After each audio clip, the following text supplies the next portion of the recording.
Hello guys! Hello! This is for Pisces. Pisces, welcome dito sa aking channel.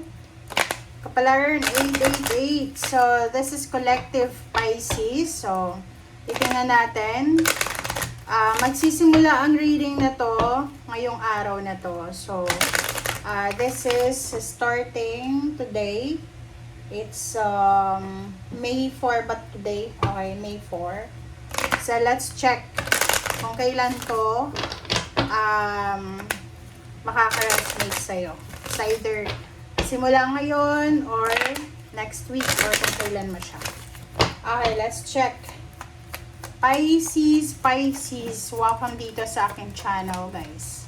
Okay, welcome Pisces. Okay. Number 15, number 6. It's lovers. Okay, Pisces, please comment down below. Are you looking for a love life? So, if you're looking for a love life, sinasabi ng barahan na there's parang possibility ng new love life, wedding, reconciliation with your ex.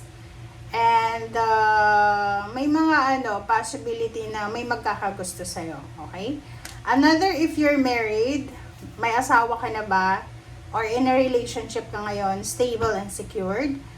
Sinasabi ng bara sa'yo na simula sa araw na ito, may mga indifferences kayo, may mga pinag-aawayan kayo, rason ng pinag-aawayan nyo, na posibleng masettle nyo.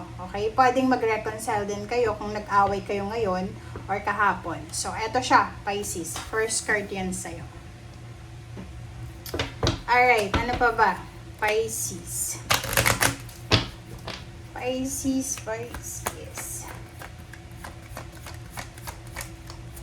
Oops, sorry. Nahulog siya. Pag nahulog na, ibig sabihin hindi yun para sa'yo. Alright. Second card is High Honor. This is number 25. 25 is 7. Sinasabi ng bara sa'yo, Pisces, na you need to prepare yourself. Okay? Ihanda mo daw yung sarili mo.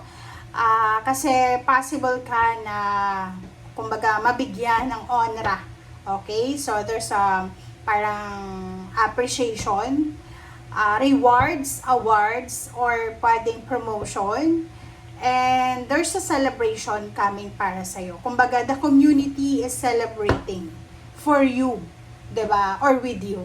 'Di ba? So, may kita mo dito, pwedeng parangal to pwedeng paparangalan ka ng iyong munisipyo, or maybe there's a homecoming, parang ganun. So, if you're waiting for promotion or salary increase or any parang level up ng buhay mo, sinasabi ng bara sa'yo, Pisces, na parating na siya.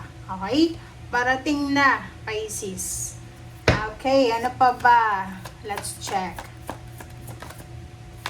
Pisces Collective. Simula to ngayon. Magsisimula to ngayon. This is starting May 4. Okay, next card. Change. There's parang malapit na, near to completion na travel. So, if you are a Pisces na naghahanda ka para sa yung relocation, gusto mo mag-relocate, mag-migrate, gusto mong lumipat ng bahay, or gusto mong lumipat ng tirahan, sinasabi ng barahan na malapit na to. Pwedeng 1 year na lang, 1 month na lang, nasa ibang lugar ka na. So, makikita mo dito, Pisces, there's a transformation. Congratulations sa'yo. Okay? So, yun. May actions, movements, or kung ano man ang transformation na darating sa'yo. What else? Ano pa ba? Pisces.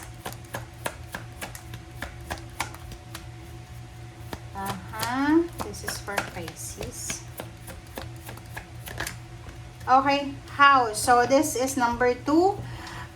Stability and balance, guys. Okay. So, doon sa mga Pisces na like for example, yun na nga, sabi ko sa inyo, you are planning to relocate, you're planning to migrate, to change, to transform. Sinasabi ng bara sa'yo dito na there's a possibility, there's a balance. So, makikita mo dito, pwedeng meron kang mga family issues, like for example, mga misunderstanding with your relatives or friends na posibleng masettle na siya. Okay?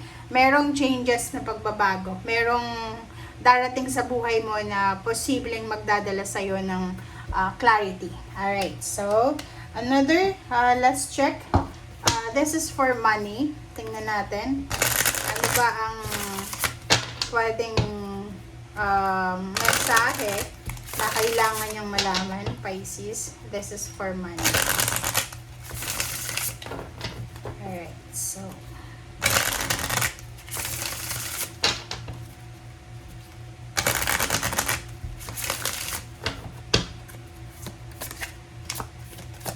oops. Okay, first card natin, Pisces. Oh, so talagang sinasabi ng barahan na to sa'yo na there's a journey. There's an adventure na naghihintay sa'yo or pwedeng pinaplano mo siya. Tingnan mo siya, guys, oh. Maybe you are packing, diba? Pwedeng naghahanda ka. Nag-aalsabalutan ka ba? Inihahanda mo yung mga gamit mo. So, nakikita ko sa'yo dito, but this is number 2. So, medyo hindi pa, malapit na, pero hindi pa sa ngayon. Hindi pa to ngayong May 4. Hindi pa to this week.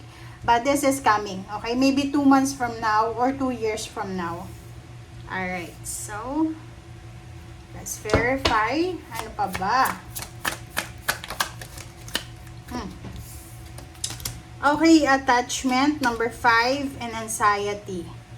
Pisces, nako, this is, kasi kung makikita mo dito, this is journey eh. So, sinasabi ng baraha sa'yo na if you're worried, medyo nag-aalala ka siguro sa kung ano man na attachment na meron ka sa ngayon. So, maybe you're attached to your location. So, pwedeng bahay siya kasi there's a house. So, medyo attached ka sa lugar na yan. Maybe that's a country, okay? Kung nasa ibansa ka na sobrang attached ka, na parang nakikita ko siya dito na nagkaka-anxiety ka, it's because parang may opportunity eh, 'di ba? For example, nasa Pilipinas ka and there's an opportunity international na kailangan mong sundin, kailangan mong puntahan, but you're attached to your home, to your family sa Philippines, parang ganun. Or the other way around, attached ka na, nasa ibang bansa ka na, nasa Amerika ka ba, Middle East, Europa, or nasaan ka man ngayon, kailangan mo na atang umuwi ng Pilipinas or kailangan mo na atang mag-relocate. It's because may mga opportunity sa ibang lugar maliban dyan sa kinalalagyan mo. So, kung makikita mo dito, medyo nag-iisip ka. Parang nangihinayang ka, ina-anxiety ka na, nangihinayang ka sa chance eh. Parang sinasabi mo, sayang yung citizenship mo dyan. Sayang yung residence permit mo dyan, permanent residence or whatever man. But, sinasabi ng baraha sa'yo, yun nga, na there's a, parang stability and balance waiting for you. Sa kung saan man na journey, pupuntahan mo siya. Napupuntahan mo. Alright, so, let's check. Ano pa ba?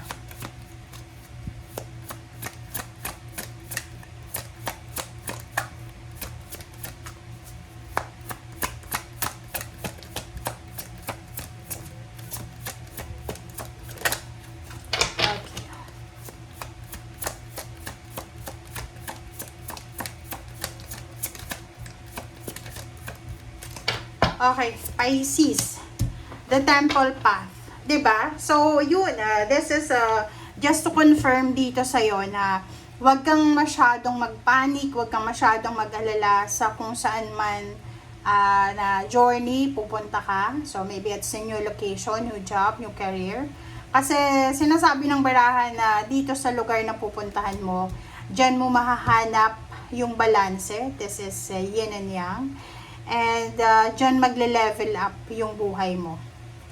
Halimbawa lang, nasa Pilipinas ka, pupunta ka ng Europa, Amerika, Middle East, or nasaan man na parte ng mundo pupunta ka. Sinasabi ng barahan na i-grab mo yung opportunity na yan. Kasi sa lugar na yan na pupuntahan mo, dyan talaga magle-level up. Dyan ka parang aakyat. Okay? Or sinasabi dyan magkakaroon ng balanse ang buhay mo. Okay? Alright, so let's verify again. Okay, ano ba ang mga additional guidance para sa mga Pisces friends natin. Alright.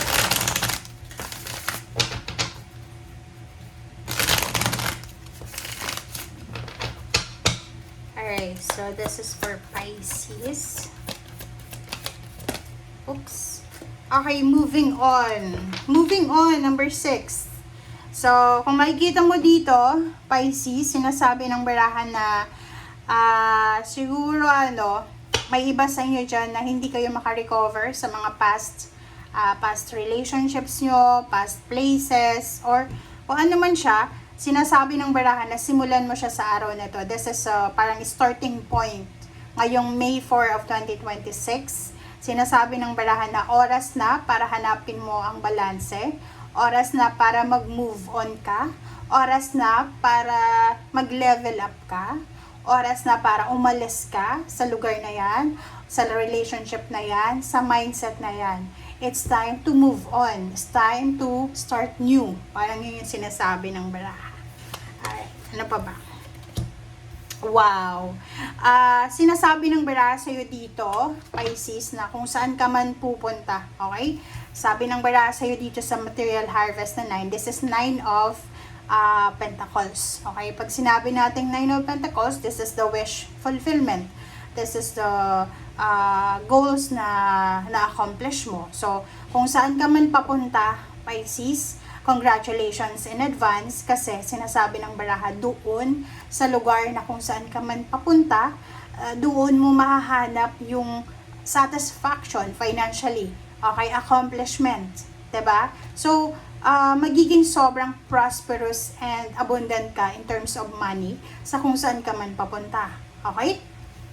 So yun, wag mong masyadong wag kang masyadong manghinayang sa mga naging past mo, or like for example, ang nakikita kasi natin dito, there's a Pisces na iiwanan mo yung bansa, yung citizenship mo dyan, yung residence mo dyan, yung opportunities mo dyan, para lumipat sa mas malayong bansa, kasi pwedeng may offer ka doon, or pwedeng this is the right timing na pumunta ka na doon. But syempre, 'di ba? Iiwanan mo yung luxury, or pwedeng iiwanan mo yung magandang buhay kasi natatakot ka na baka yung pupuntahan mo hindi maganda yung buhay. But this one, sinasabi ng baraha, kahit saan ka pumunta, Pisces, kahit saan ka man pumunta, there's a material harvest waiting for you. May nag-aantay sa'yo. Okay? So, wag kang mag-alala. Okay? Just trust the process. Okay. Love begins. Wow. So, sinasabi ng baraha sa'yo, no, if ever man relationship yan na aalisan mo, like medyo hindi na maganda yung relationship mo, so magde-decide ka na umalis na lang, sinasabi ng baraha sa'yo na after daw nyan, there's a love na magsisimula, there's a love na magbo-blossom sa'yo. So, ibig sabihin, umalis ka sa toxic na relationship, hindi ibig sabihin na magiging sad ka na for life kasi mag-isa ka na eh. Kasi, parang yung past relationship mo ay siya yung comfort zone mo, 'di ba? So, baka iniisip mo or iniisip ng ibang tao na ay wala na mangyayari diyan kay Pisces, may edad na, tapos wala pang ganito ganyan. So, huwag kang mag-alala kasi sinasabi ng barahan, there's parang enormous, huge possibilities ang mangyayari sa'yo.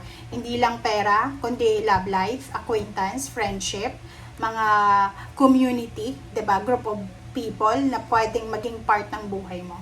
Okay. Alright, silang na natin.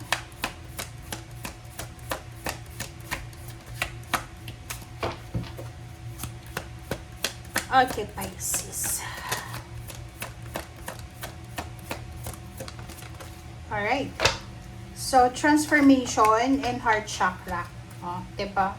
This is confirmed para sa'yo. It's a confirmation siya. Kasi, sinasabi dito na yon, ang last 3 cards na to, parang, ang sinasabi sa'yo, Pisces, na mayroong pagbabago. May magbabago sa buhay mo.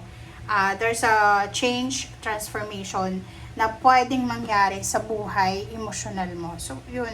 Hindi lang love life, Hindi lang pera, kundi overall happiness ang possible na mangyayari sa buhay mo. Okay? Tingnan ko lang kung tama ba yung alignment. Sorry guys. Okay. Okay. Okay, dito, sinasabi ng bara sa'yo na magbabago. There's a transformation. Both emotional and financial. Magbabago yung takbo ng buhay mo. Kung dati ay puno ka ng panic, pag-aalala, now there's an coming transformation. Magbabago yung takbo ng buhay mo Diba? Like for example, before hindi stable Like people pleaser ka, or kailangan mong isiksik yung sarili mo sa isang relationship or sa isang trabaho, sa isang lugar. But now, sinasabi ng baraha, magbabago ang takbo ng buhay mo. Okay? Hindi mo kailangan mag-people please. Tatanggapin ka ng mga taong yan. Okay? Kahit wala kang maibigay sa kanila. And the heart chakra is here. Diba? Heart chakra, confirmation talaga siya guys. Kasi itong heart chakra, kinu-confirm niya na magkakaroon ng stability sa love life mo. Okay? Yung puso mo diba? Like, halimbawa dati, punong-puno ka ng confusion. Ako confused ka Like, in a relationship ka nga, pero hindi ka naman fully, sure sa relationship mo. Sa trabaho, ganun din. Maybe may trabaho ka, employed ka, but hindi mo sure kung kaya bang i-sustain ng trabahong yan yung pagtanda mo, or hindi mo sure kung mapopromote ka ba, or hindi mo sure kung hanggang kailan ka sa trabahong yan, like business din. So, kung makikita mo dito, sinasabi ng baraha sa'yo, Pisces, na lahat daw ng imposible ay magiging posible ngayon, simula sa araw na ito, and may magbabago. So, ihanda mo yung sarili mo kasi like yung iba sa inyo, pwedeng ilang taon na, ilang dekada na parang feeling stagnant na kayo, na parang walang pagbabago. So, this one, sinasabi ng barahan na yun, gagalaw yung baso ngayon. Okay? May pagbabago. Mababago yung takbo. Okay? Every day may magbabago. Even your health, even yung communication mo magbabago. Siguro dati people pleaser ka, so hindi ka basta-basta nagpo-post ng mga emotion mo sa social media, but now parang nakikita ko sa'yo dito na transparent ka na ngayon Kung anong nararamdaman mo, sasabihin mo, wala kang pakialam kung masasaktan siya kasi hindi ka na people pleaser Okay? So let's clarify guys. Okay, let's clarify. Ano pa ba?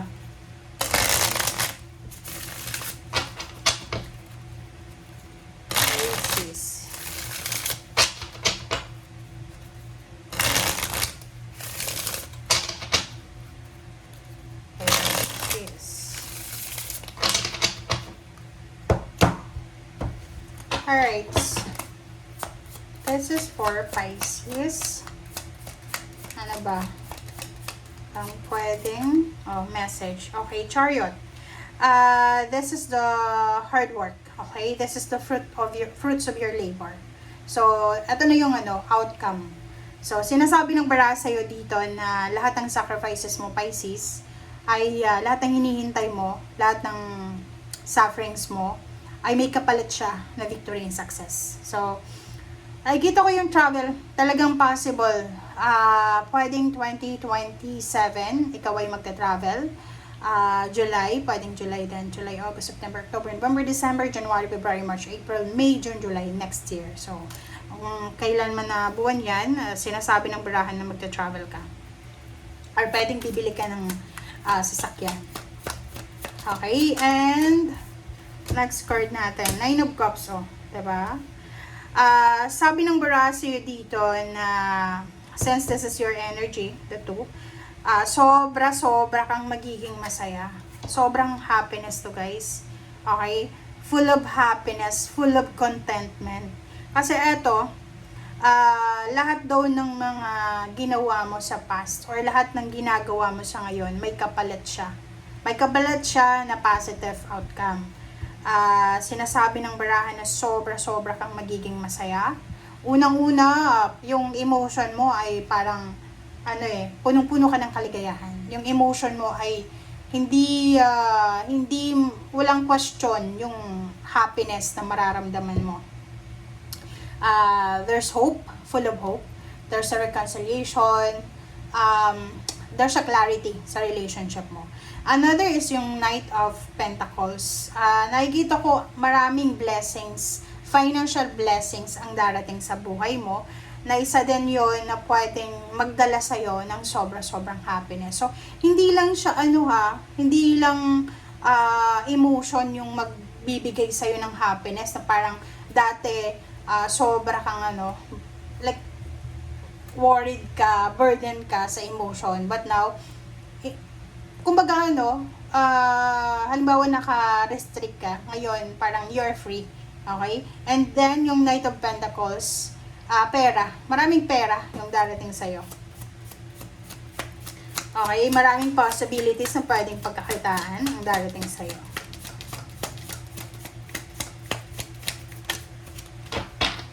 Alright. Pisces.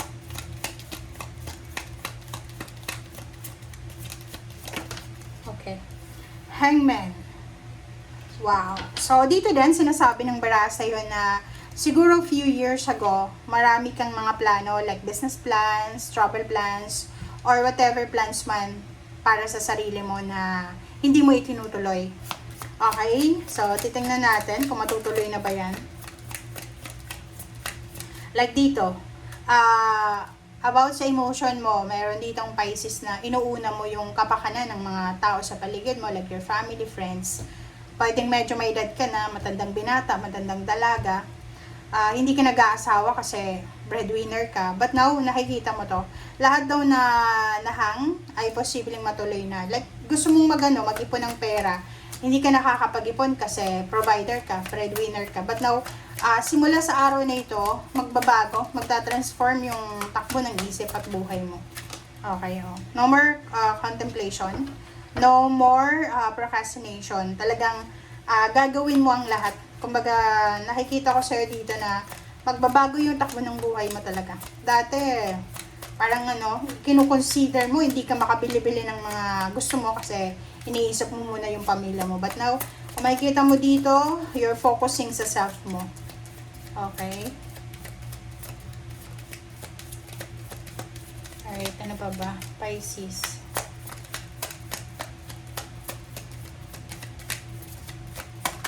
Alright.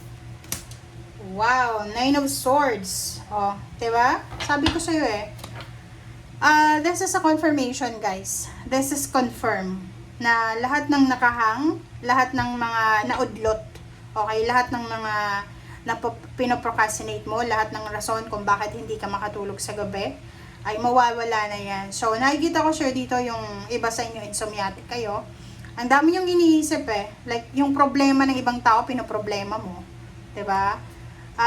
Nakikita ko sure dito, there's a Pisces na, yun na nga, pinapasan mo yung problema ng ibang tao. Pero once na nagkaroon ka ng problema, mag-isa mo siyang hinahandle. But now you realize ito yung transformation na mangyayari sa buhay mo. Itong Nine of Swords. Kung makikita mo dito, ikaw yan, 'di ba? Sa gabi hindi ka makatulog, nag-iisip ka. Like for example, ang example dito is may problema yung family mo, relatives mo. Makakatanggap ka ng message galing sa kanila na kailangan nila ng tulong mo, financial help and emotional help. And then hindi ka makakatulog kasi nakuha mo na. Like for example, if you're empath, 'di ba? Pag empath ka, lahat ng sinishare sa'yo, parang feeling mo problema mo na. So eto siya. And ngayon, bago ka na nagbago ka na, or talagang the universe is doing favor to sa'yo para magbago ka na talaga. So kung makikita mo dito, nakafocus ka na lang sa self mo. Nakafocus ka na lang sa sarili mong kapakanan. Tingnan mo siya, Nine of Cups. You're enjoying yourself alone, 'di ba? You're enjoying your luxury. You're enjoying the fruits of your labor, 'di ba? Kasi dati parang ang nakikita natin isang Pisces na once na nakakakuha ka ng financial success, sinishare mo agad sa mga tao. But now, tingnan mo siya. Ngayon, once na naka-receive ka ng financial blessings, tahimik ka lang, 'di ba? Nakaupo ka, ini-enjoy mo yung luxury, ini-enjoy mo yung peace of mind, parang ganon.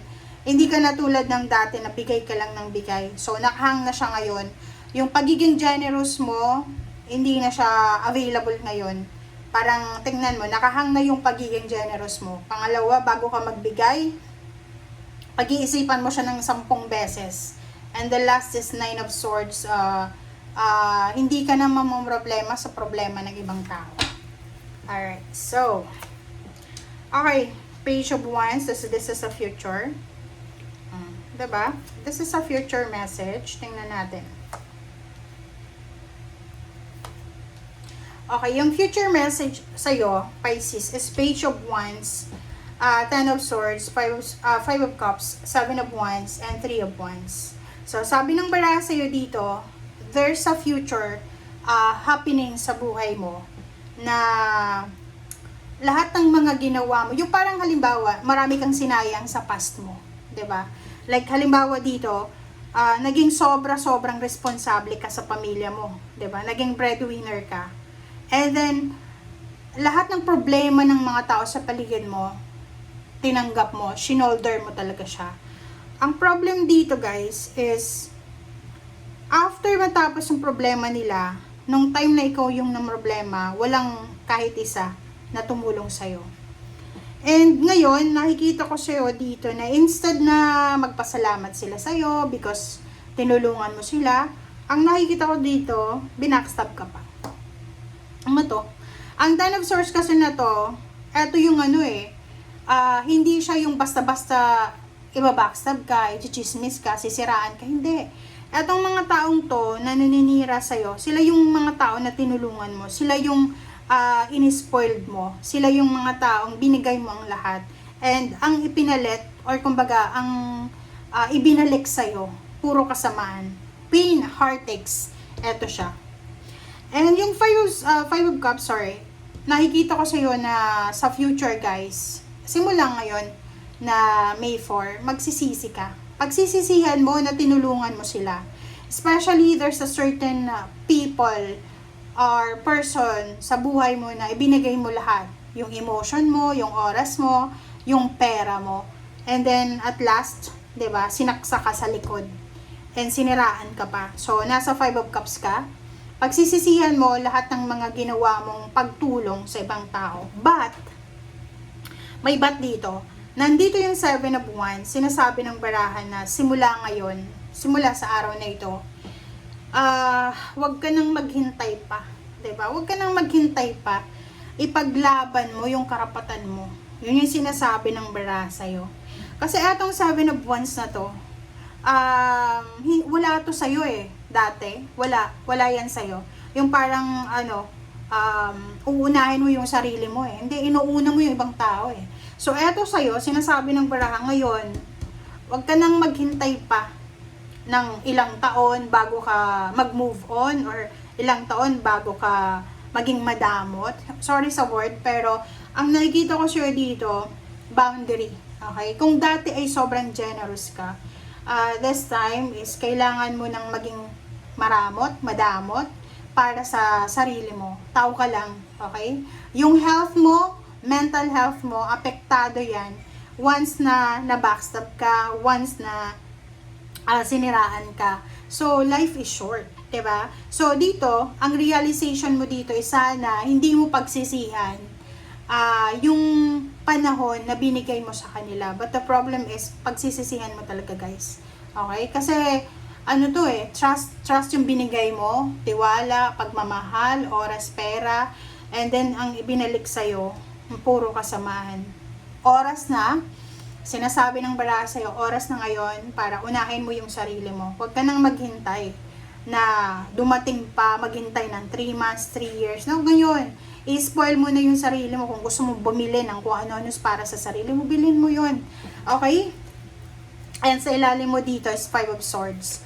5 of Swords and Knight of Cups. So, Ace of Wands. So, sinasabi ng baraha sa'yo dito na doon sa mga Pisces na